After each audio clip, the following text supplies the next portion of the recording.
ایک اور تبصرہ پیش کرنے کے لیے میں جناب ریاض الحق صاحب سے درخواست گزار ہوں کہ تشریف لائیں اور اس کتاب پر تبصرہ پیش کریں. جناب ریاض الحق.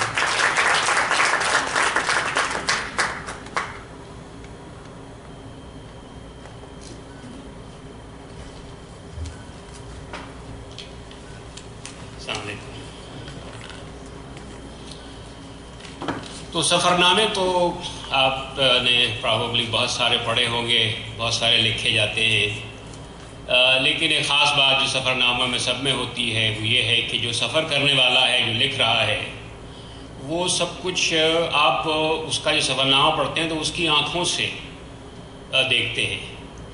تو ظاہر ہے کہ اگر وہ زیادہ تر جو سفر نامے عام طور پر پڑھنے کو ملتے ہیں وہ مغربی لکھنے والوں کے ہیں، اور وہ مغربی لکھنے والے جو ہیں وہ اپنی نگاہ سے دیکھتے ہیں، ان چیزوں کے بارے میں تبصرہ کرتے ہیں، ان چیزوں کے بارے میں لکھتے ہیں کہ جو ان کو زیادہ جس میں دلچسپی ہوتی ہے.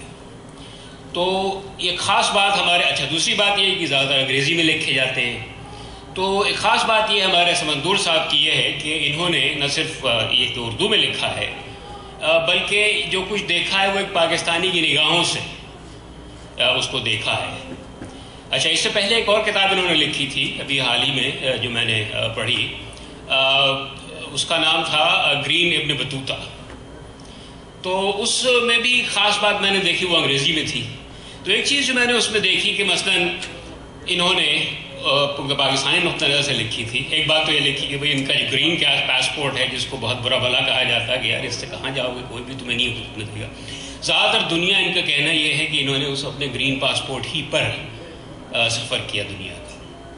دوسری یہ کہ ایک میں آپ کو اس کی مثال دیتا ہوں کہ ان کو دلچسپی ان کی کیا تھی، کن چیزوں میں تھی. جب یہ مثلاً آذربائیجان پہنچے تو آذربائیجان میں سب سے زیادہ جو انہیں دلچسپ چیز لگی وہ یہ کہ وہاں پر ایک ملتان کاروان سرائے تھا.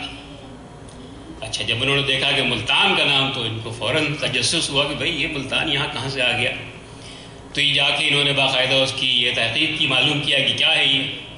تو معلوم ہوا کہ صدیوں پہلے پاکستان کا شہر ملتان جو ہے وہاں سے جو قافلے تھے، تجارتی قافلے، وہ وہاں سے یہ سینٹرل ایشیا جایا کرتے تھے، اور یہ جگہ ایسی تھی جہاں وہ ٹھہرا کرتے تھے.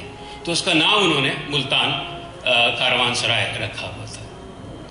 ایک اور چیز جو ان کو دلچسپ تھی، ان کے لیے دلچسپی کا باعث تھی اس میں، وہ تھی کہ ظاہر ہے کہ یہ علاقہ جو ہے یہ کوکسس کا علاقہ کہلاتا ہے، جس کو ہم اردو میں کوقاف کہتے ہیں. اچھا، کوقاف میں ظاہر ہے ہم لوگوں کو بہت دلچسپی ہوتی ہے، اس لیے کہ جو بچے ہیں پاکستان میں اب بھی بلکہ وہ داستان امیر حمزہ پڑھتے ہیں، بہت سی جو فیری ٹیلز ہیں، جو پریوں کی یہ دو مالائی کہانیاں وہ پڑھتے ہیں. تو وہ ظاہر ہے کہ وہ بھی ایک دلچسپی کا باعث تھا ان کی. اچھا، اسی طرح اس کتاب میں بھی میں نے یہ نوٹ کیا کہ ان کی جو دلچسپیاں ہیں وہ بہت ہی پاکستانی کے ذہن میں جو آئیں گی، جو اس کی نگاہ سے دیکھنے کی کوشش کی انہوں نے اس کو. بس ایک چیز انہوں نے ذکر کی کہ یہ فیجی جب پہنچے تو ظاہر ہے کہ انہوں نے دیکھا کہ بہت سارے مہادیسی بھی رہتے ہیں فیجی میں. یہ پھر انہوں نے تھوڑا بہت اس کا ذکر بھی کیا کہ جناب یہ بہت عرصہ پہلے جب یہ برٹش امپائر کا حصہ تھے تمام ممالک، تو اس زمانے میں انگریزوں نے بہت سارے جو لوگ ہیں ہندوستان سے وہ انڈینجرڈ سرونٹس کے طور پہ ادھر ادھر لے گئے تھے. تو فیجی بھی ان میں سے ایک جگہ ہے کہ جہاں ان کو لے جایا گیا. ایک چیز جو انہوں نے اس میں ذکر کی ہے کہ وہ یہ ہے کہ جب ان سے بات کرتے ہیں فیجی کے لوگوں سے، وہ اپنی زبان جو ہے وہ تو ظاہر ہے کہ کچھ ہندی جیسی زبان ہے ان کی، لیکن یہ کہ جب ہم بات کریں جیسے انہوں نے بات کی ان سے، وہ دیکھیں کہ بھئی کوئی ہندوستان پاکستان سے کوئی آیا ہے، تو وہ فوراً اس انداز سے بات کرتے ہیں جیسے کہ بمبئی کی زبان ہوتی ہے جو بالی ووڈ میں استعمال ہوتی ہے. تو وہ فوراً سوئچ کر لیتے ہیں اپنی زبان. ایک اور چیز جو انہوں نے نوٹ کی ہے اپنی کتاب میں وہ یہ ہے کہ ایک نیوزی لینڈ میں ایک جگہ ہے روٹوروا کے نام سے، کہ وہاں جب پہنچے تو انہیں وہاں گٹر کی بو آ رہی تھی. تو اب یہ جناب سوچ رہے ہیں کہ بھئی یہ گٹر کی بو یہاں کیسے آ گئی، یہ تو بہت زیادہ ترقی یافتہ ملک ہے، تو ہمارے ملکوں میں آتی ہے. تو اس میں مجھے یاد آیا کہ ایک سلمان رشدی صاحب نے اپنی کتاب میں لکھا ہے کہ جب آپ ہندوستان جاتے ہیں تو تو all of your senses are assaulted when you arrive in India. تو اسی طرح کی انہوں نے بھی کچھ بات کی ہے کہ آپ کے تمام حواس جو ہیں ان کے اوپر ہر چیز حملہ آور ہو جاتی ہے، مختلف قسم کی بوئیں آتی ہیں. تو لیکن یہ کہتے ہیں کہ بھائی نیوزی لینڈ میں یہ کیسے؟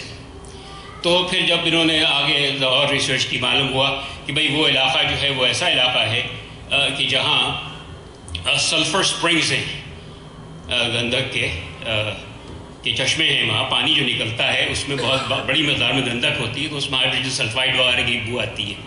تو اس کی وجہ سے وہ پورے شہر میں کچھ اسی طرح کی بو ہوتی ہے. یہ ایسی جیسے کہ جو کراچی سے لوگ واقف ہیں کہ منگو پیر اگر آپ جائیں تو وہاں گرم پانی کے چشمے نکلتے ہیں، اس میں بہت صحیح گندک بھی بہت ہوتی ہے، سلفر ہوتی ہے، بلکہ اس کو وہ ہیلدی سمجھا جاتا ہے. لوگ اس میں جا کے نہاتے ہیں باقاعدہ اپنے اسکن ایلمنٹس کے لیے، جو جلدی بیماریاں ہیں اس سے جان چھڑانے کے لیے. ایک اور جو انہوں نے ذکر کیا، یہ جو انہوں نے نوٹ کیا کہ جب یہ آسٹریلیا گئے تو زیادہ تر جو وہاں امیگرینٹس ہیں وہ زیادہ تر چینی نظر آتے ہیں، لیکن جب نیوزی لینڈ یہ پہنچے تو چینیوں سے زیادہ اپنے دیسی نظر آتے ہیں. تو پھر میں نے ذرا اور ریسرچ کی اس پہ تو معلوم ہوا کہ وہاں جو ڈیری فارمرز ہیں جو یہ کام کرتے ہیں، دودھ وغیرہ کا کاروبار کرتے ہیں، یہ زیادہ تر پنجابی ہیں جو کہ ہندوستان سے وہاں اور بہت پہلے سے آئے ہوئے ہیں. یہ بڑے جیسے یہاں آپ کو ملتے ہیں، اگر آپ یہاں سینٹرل ویلی کی طرف چلے جائیں، سیکرمنٹو کی طرف جائیں، تو وہاں بھی ایسے لوگ موجود ہیں جو بہت پہلے وہاں جا کے سیٹل ہو گئے تھے اور اب وہ ڈیری فارمنگ